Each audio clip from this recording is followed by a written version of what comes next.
Sentindo-se deprimido? Tente mudar-se para New Brunswick, onde as pessoas se classificam entre as mais felizes do Canadá, de acordo com uma pesquisa. Uma empresa de pesquisa de Quebec entrevistou 2.300 canadenses e classificou as províncias individualmente. New Brunswick atingiu o nível mais alto com 78,6% numa escala de 1 a 100. E a província vizinha, Nova Escócia, ficou abaixo com 72,8 pontos.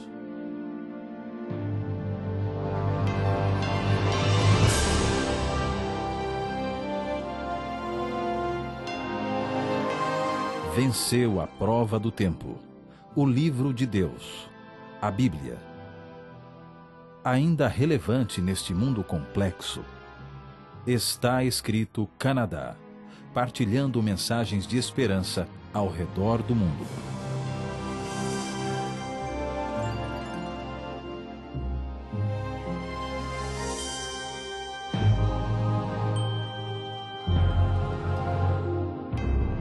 A pesquisa sugere que dinheiro não tem nada a ver com felicidade, visto que as províncias do oeste canadense marcaram níveis mais baixos, enquanto os mais pobres do leste, os níveis mais altos.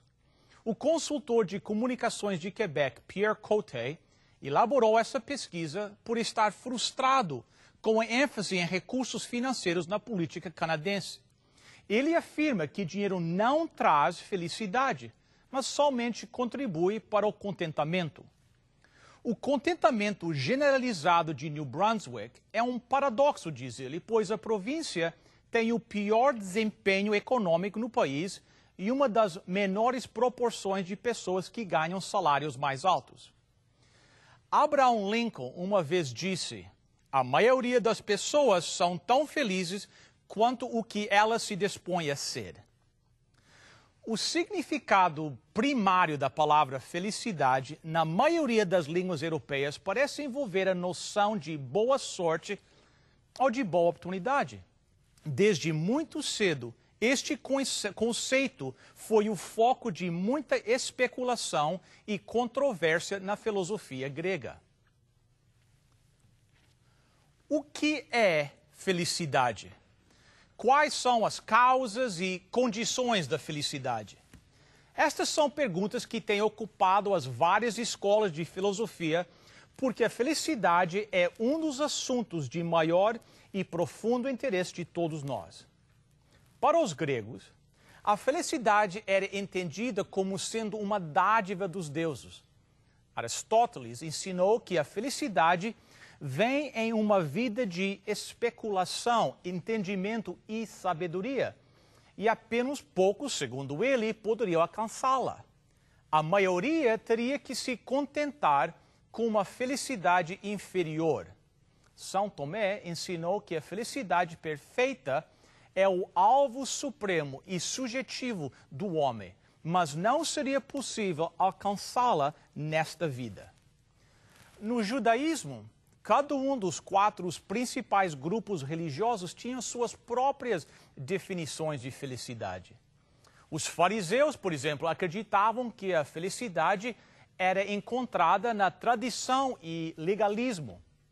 Os saduceus acreditavam que a felicidade era encontrada no presente, no modernismo e liberalismo. Os essênios diziam que não, a felicidade estaria na separação do mundo. E eles falavam de separação literal e geográfica.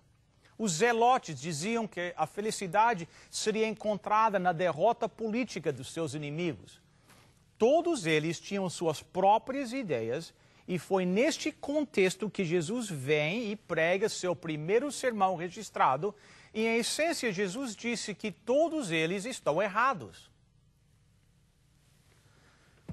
O Sermão do Monte é provavelmente uma das porções mais citadas das Escrituras.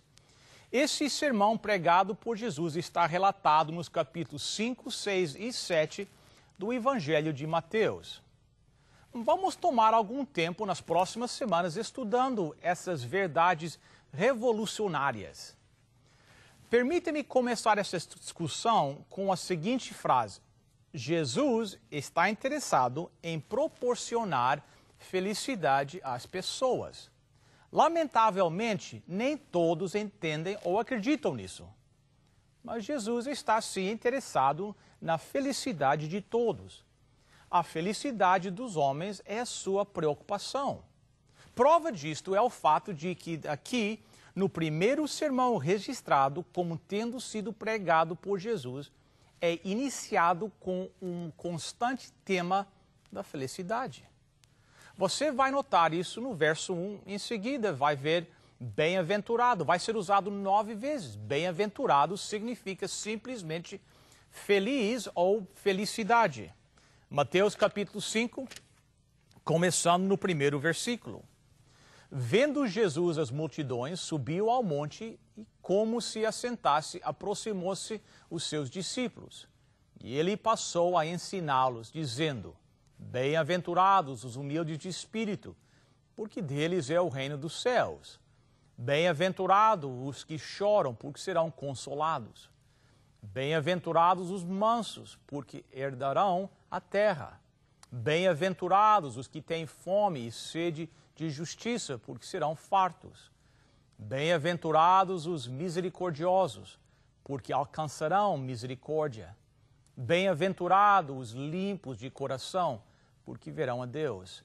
Bem-aventurados os pacificadores, porque serão chamados filhos de Deus.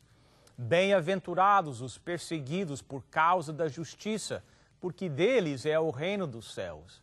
Bem-aventurados sois quando por minha causa vos injuriam e vos perseguirem e mentindo dizerem todo mal contra vocês. Regozijai-vos e exaltai, porque é grande o vosso galardão nos céus, pois assim perseguiram os profetas que vieram antes de vós. 9 vezes você vê a palavra bem-aventurado. Agora, esta é apenas a introdução do sermão. Tendo declarado o objetivo principal do seu ensinamento é de trazer a verdadeira felicidade, Jesus agora passa então a falar sobre como isso é possível. Que tipo de estilo de vida produz essa felicidade? Esse vem a ser o tema central dos capítulos 5, 6 e capítulo 7.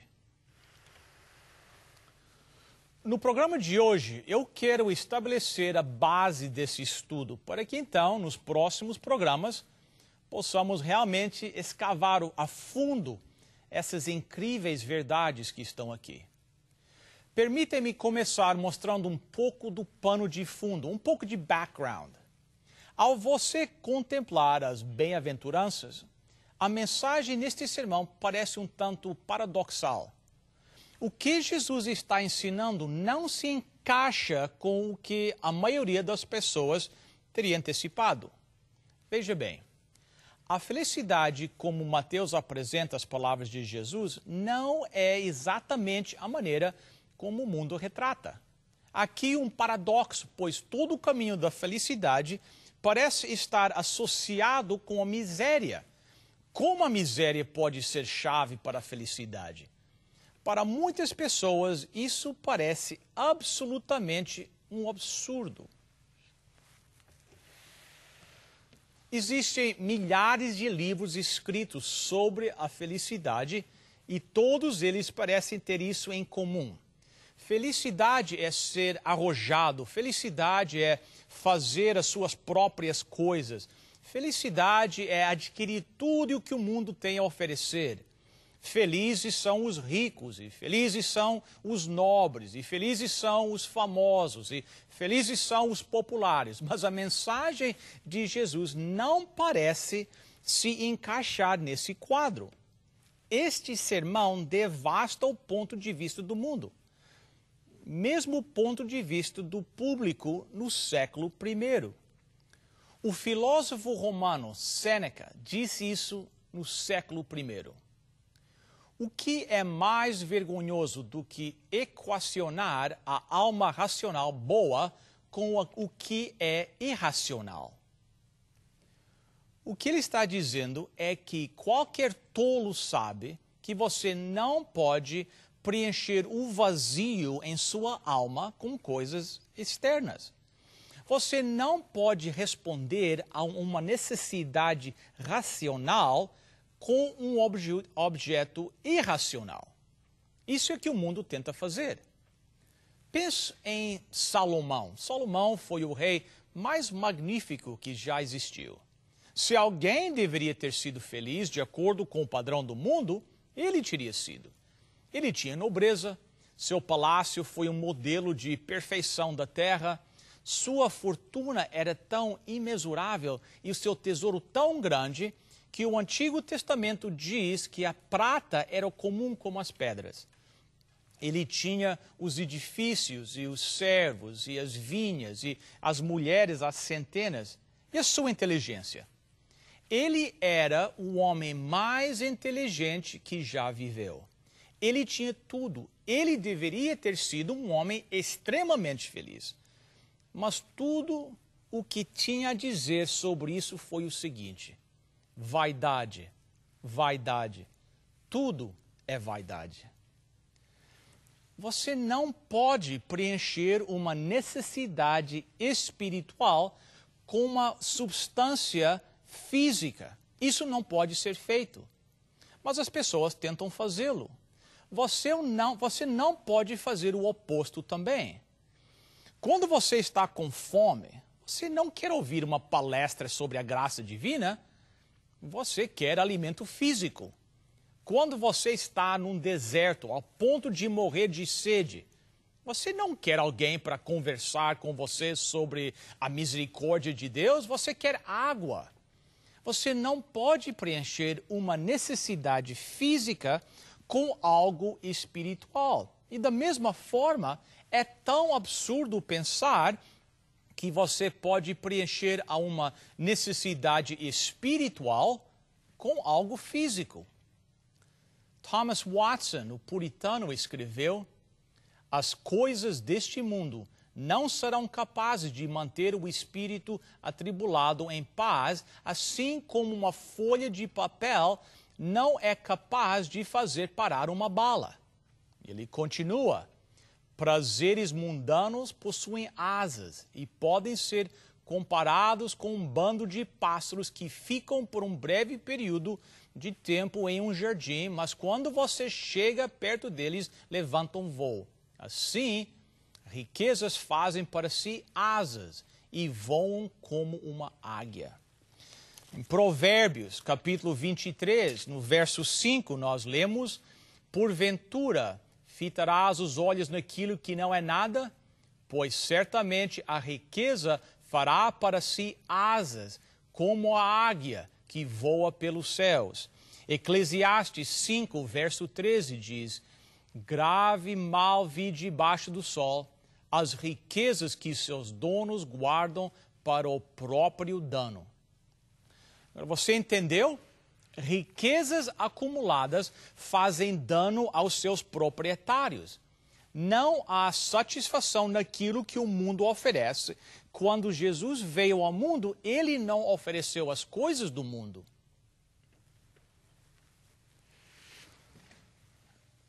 Agora, existem alguns cristãos que se dizem cristãos que estão correndo atrás das coisas do mundo.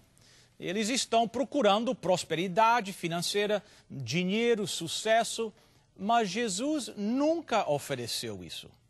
Isso não está em nenhum lugar no Sermão da Montanha. Na realidade, é o oposto que se encontra aqui. O que Jesus está dizendo nas bem-aventuranças é simplesmente isso. Você nunca encontrará a felicidade nas coisas deste mundo. Nunca. O apóstolo João coloca desta forma: não há mais o mundo nem as coisas do mundo, não há satisfação lá, a felicidade não está aqui. A bem-aventurança está em outro nível, e o Sermão da Montanha vai levar-nos a esse nível. Ele vai contra tudo que você vê na televisão, vai contra tudo que você lê nas revistas, é totalmente oposto ao que o mundo lhe diz. Veja, os seres humanos foram criados com uma força condutora que os compele a ser feliz. Nós todos temos coisas que achamos que nos traz felicidade. Oh, se apenas isso acontecesse, se apenas aquilo mudasse, se eu apenas tivesse aquilo, se apenas. Às vezes, a pior coisa que acontece a uma pessoa é conseguir aquele só apenas, só para então descobrir que estava iludida. Essas coisas que o mundo promove trazer felicidade somente satisfazem a parte exterior da necessidade. Em vez da necessidade ser atendida e realizada, ela torna-se dominadora e exigente. Em lugar da necessidade ser satisfeita para sempre, nós nos tornamos escravos dela porque ela nunca foi suprida de fato. Quando buscamos felicidade longe de Deus, as circunstâncias externas tornam-se o foco. Deus quer trazer verdadeira felicidade para o mais íntimo do ser e assim libertar você do medo e do vazio que mantém você concentrado nas coisas exteriores. O nosso desejo de felicidade é para despertar o nosso desejo de Deus e do seu reino. Deus quer que você seja feliz. Ele tem prazer na prosperidade do seu servo. Salmos 35, verso 27. O teu Deus te ungiu com o óleo da alegria. Salmos 45, verso 7. Somente Ele conhece a chave para a sua felicidade. Foi Ele quem colocou em nós o desejo de encontrar a felicidade. Ele nos criou assim para que o nosso desejo de ser feliz supere todas as outras necessidades. As pessoas estão dispostas a dar tudo o que possuem se forem convencidas do que serão felizes depois. Deus criou-nos assim, porque dessa maneira Ele pode entrar em nossa vida. O seu desejo de ser feliz é o catalisador que abre sua vida a Ele. Esta necessidade conduz você a Ele. Bem-aventurado. Que tremenda lição. O que Deus tem para nos dizer aqui é profundo. Transforma a vida.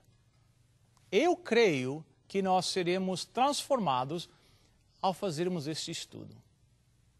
Não acredito que você possa continuar a ser o mesmo depois de estudar o Sermão da Montanha.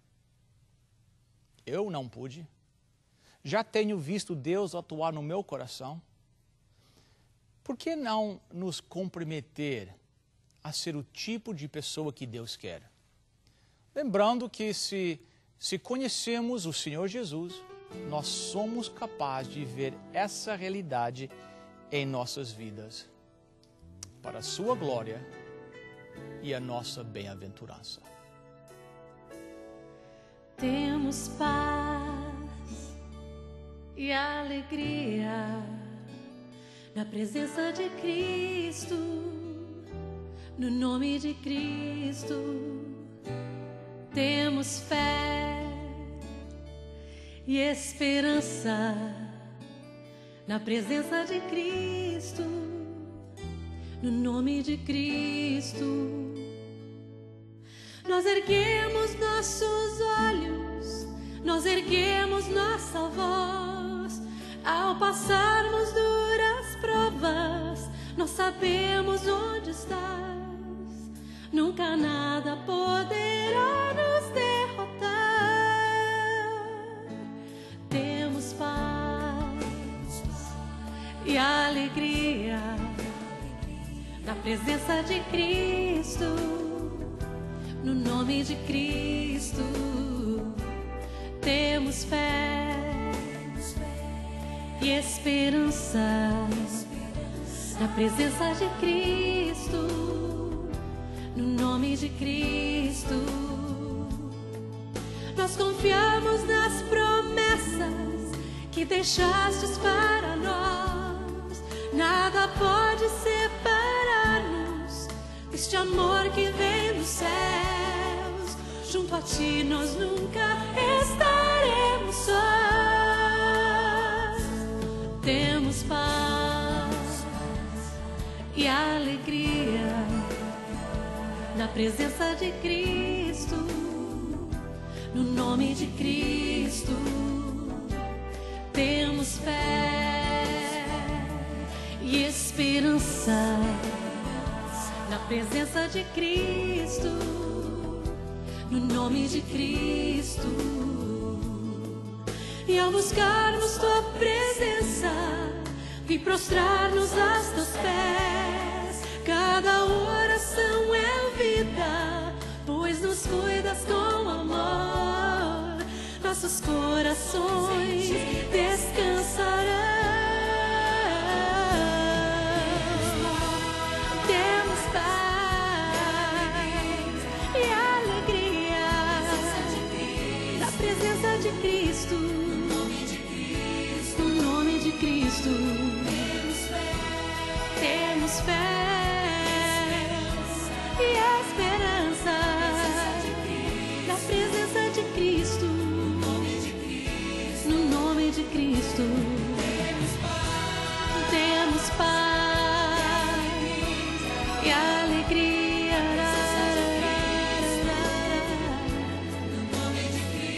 no nome de Cristo. Muita fé e esperança no nome de Cristo.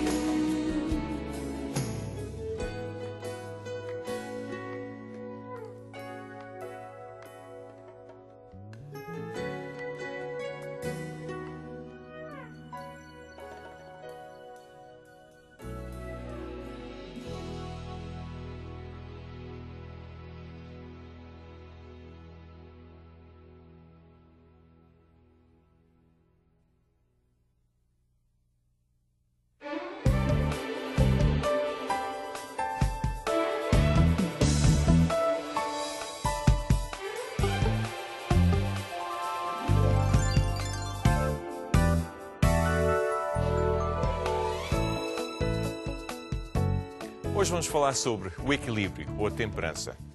O equilíbrio é uma palavra que para alguns significa moderação. Moderação naquilo que é bom e no que é mau. Mas há um conceito ainda mais profundo.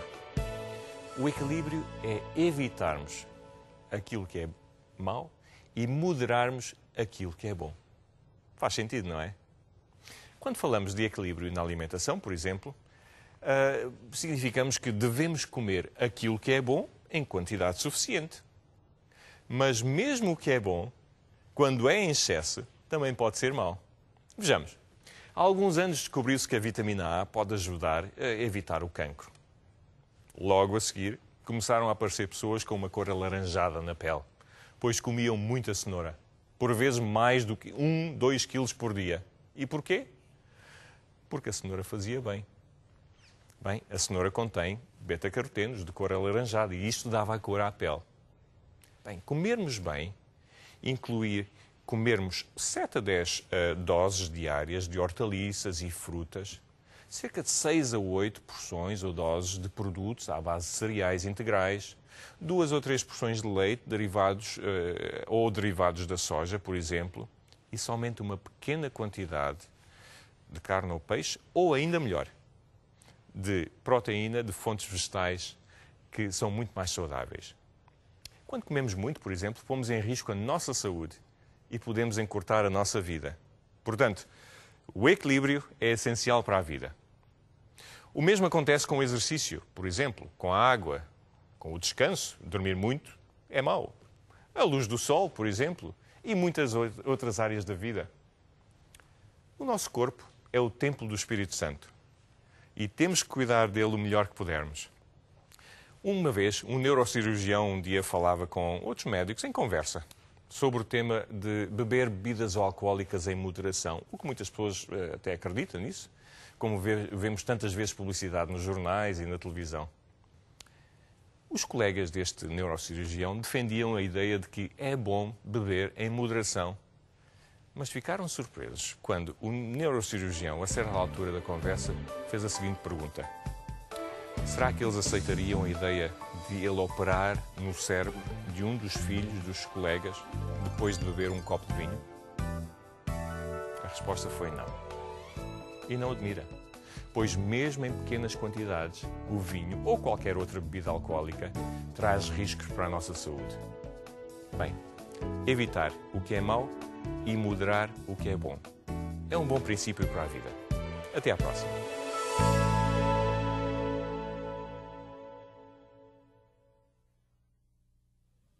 Mais que uma perspectiva, uma nova vida.